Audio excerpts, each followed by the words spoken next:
Jacob appela ses fils et dit : Assemblez-vous, et je vous annoncerai ce qui vous arrivera dans la suite des temps. Rassemblez-vous et écoutez, fils de Jacob. Écoutez Israël, votre père. Ruben, toi mon premier-né, ma force et les prémices de ma vigueur, supérieur en dignité et supérieur en puissance, impétueux comme les eaux, tu n'auras pas la prééminence, car tu es monté sur la couche de ton père. Tu as souillé ma couche en y montant. Siméon et Lévi sont frères, leurs glaives sont des instruments de violence. Que mon âme n'entre point dans leur conciliabule, que mon esprit ne s'unisse point à leur assemblée, car dans leur colère, ils ont tué des hommes, et dans leur méchanceté, ils ont coupé les jarrets des taureaux. Maudite soit leur colère, car elle est violente, et leur fureur, car elle est cruelle. Je les séparerai dans Jacob, et je les disperserai dans Israël.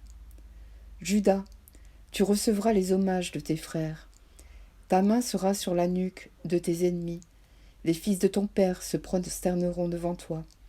Judas est un jeune lion. Tu reviens du carnage, mon fils. Il ploie les genoux.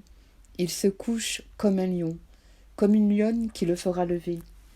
Le sceptre ne s'éloignera point de Judas, ni le bâton souverain d'entre ses pieds, jusqu'à ce que vienne le Shilo, et que les peuples lui obéissent.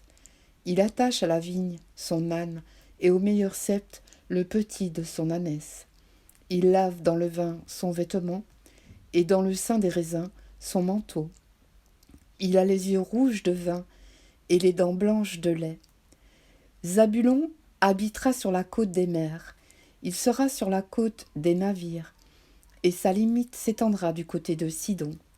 Issachar est un âne robuste qui se couche dans les étables. Il voit que le lieu où il repose est agréable, et que la contrée est magnifique, et il courbe son épaule sous le fardeau. Il s'assujettit à un tribut. Dan jugera son peuple, comme l'une des tribus d'Israël. Dan sera un serpent sur le chemin, une vipère sur le sentier, mordant les talons du cheval, pour le cavalier tombe à la renverse. J'espère en ton secours, ô Éternel.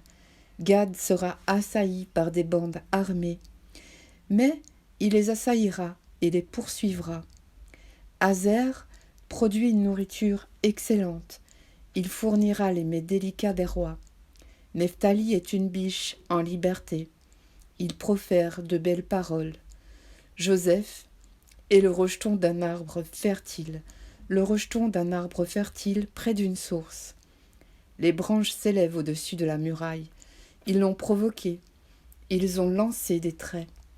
Les archers l'ont poursuivi de leur haine, mais son arc est demeuré ferme, et ses mains ont été fortifiées. Par les mains du puissant Jacob, il est ainsi devenu le berger, le rocher d'Israël. C'est l'œuvre du Dieu de ton Père qui t'aidera. C'est l'œuvre du Tout-Puissant qui te bénira. Des bénédictions des cieux en haut, des bénédictions des eaux en bas, des bénédictions des mamelles et du sein maternel. Les bénédictions de ton Père s'élèvent au-dessus des bénédictions de mes pères, jusqu'à la cime des antiques collines. Qu'elles soient sur la tête de Joseph, sur le sommet de la tête du prince de ses frères. Benjamin est un loup qui déchire.